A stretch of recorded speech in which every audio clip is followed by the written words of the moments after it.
Hey guys, so this video comes from a poll I took on Twitter, and basically you guys want to know my coming out story. I think it's a good video, especially during Pride Month. So it's a fun video. It was awkward, but my coming out story really isn't anything that super special. To be fair, I think I kind of knew it was something that was coming to me growing up. High school, my parents never told me to have a girlfriend or anything like that, so I think they always kind of had to question why. Then I really didn't know what I wanted either. Like, I had no desire to go after the girls, I had no desire to go after the guys. I was just kind of there. Still, like, I hit college, so I was at 18, 19, that is when I started realizing I had an interest in guys. But helped me with that was actually, being involved in the furry fandom. And that's where I met, a bunch of really cool locals that were furries. All of them were all happen to be gay as well. So kind of helped me feel at ease at it and starting to want to explore different things more, looking for a good boyfriend. And I was 20 years old when I got my first boyfriend. It was a long-distance relationship, but we kept seeing each other periodically at conventions and stuff. So my parents knew I was going to conventions. So when I say, hey, I'm going to go fly out to Canada to go hang out with some guys, friends I made at the convention, they didn't really question it. They didn't realize I was going to see my boyfriend, who I've been dating for about a year. Until I was working at a grocery store while I was in college, and I was 21. And I was doing my job. I just remember sitting there. I think I was stocking a shelf or something. Just stopped, and I was just thinking, like, I'm 20, turning 21, and I'm just going to be first an adult thing, and I wanted to step up and tell my mother I'm gay. So I just remember sitting there towards about 45 minutes from my end of my shift. Sent her the text message, and it was a pretty positive response. I told her, like, hi, I wanted to tell you this. I'm gay. I've been dating this person for about a year now, and I'm in my car and I'm crying about it. I wasn't ready to tell my father yet. He was a little more of a challenge to. I think it's always more of a challenge to tell your dad or come out to your father. So it went pretty well. I mean, she was just always concerned. She's like, just make sure you're being safe. Especially when I was traveling thousands of miles over to Canada. She's one of me. Was always concerned about my safety first and foremost, which is very nice.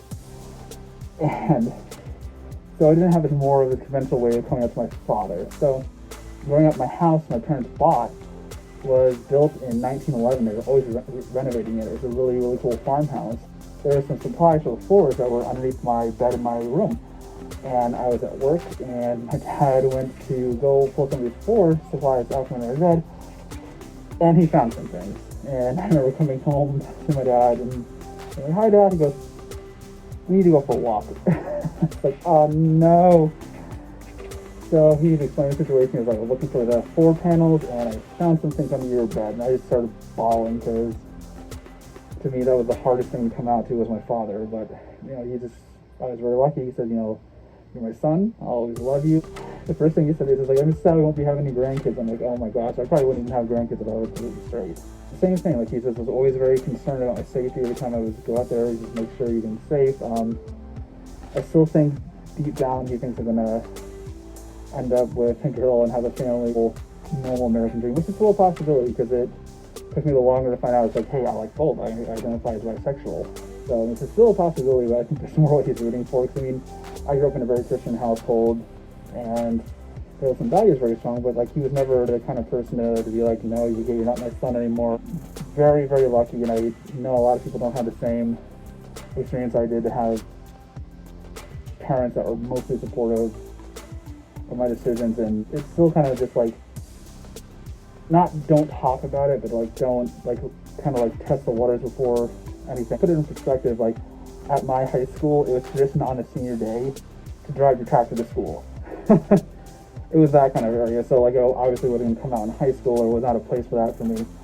I mean, even though I was wearing red skinny jeans to school, I was always playing guitar and like was really heavy into like punk rock, so it just kind of fit that bill and think of like, oh, he's fabulous. Thankfully, all the friends I still talk to today are very accepting of it, and honestly, I've had a lot of friends, same thing after high school had come out as well. So that's more of another thing we can bond over. But I think one of my closest friend, Skylar back home, like, he's like the closest thing I had to a brother. I love that dude to death. Like, he's just like, when I told him, I was like, dude, like, I have to tell you, like, I'm into guys. He's like, okay. I'm very blessed about that. Like, I knew he would have that kind of perspective, but like, having that become a reality when you talk to them and have that support from your best friend is just exponentially important to keeping that relationship. And it's just, I've been very lucky, been very, very blessed. That's one of the main reasons I moved out to Washington. The first time I came out to Seattle, and I'm holding one of my best friends that's a guy's hand walking down a rainbow crosswalk, and no one's batting an eye. I'm like, this is amazing. And it's actually one of the biggest reasons why I moved out here. But coming out here and having a more generalized acceptance of gay, of the LGBT community is just very, very breath of fresh air. I'm always there to try to help any of my friends who are going through a hard time with it, or they're trying to come out to their family or friends and like, how do I do this? I'm always welcome to have that conversation. Coming out is your very own thing. It's very personal. You have to do when you're ready. And if you don't come out at all, that's your choice, and that's completely okay. I hope you guys enjoy this little vlog of my coming out story. It means the world to me that all my friends have been there and supported me and had my back to the way. It's so important to have a good collective of positive, supporting people around. All you have some kind of form of that solid foundation in your life, whether it be family or friends, to be able to rely on. Now, if you guys have any more funny or outrageous stories about coming out, go ahead and leave them in the comments below. I'd love to hear them. Thanks again for stopping by and listening to my story. I appreciate it very much. If you guys like my videos, like what I'm doing, make sure to subscribe, like the video, and I will see you guys on the next one. Happy Pride, everybody.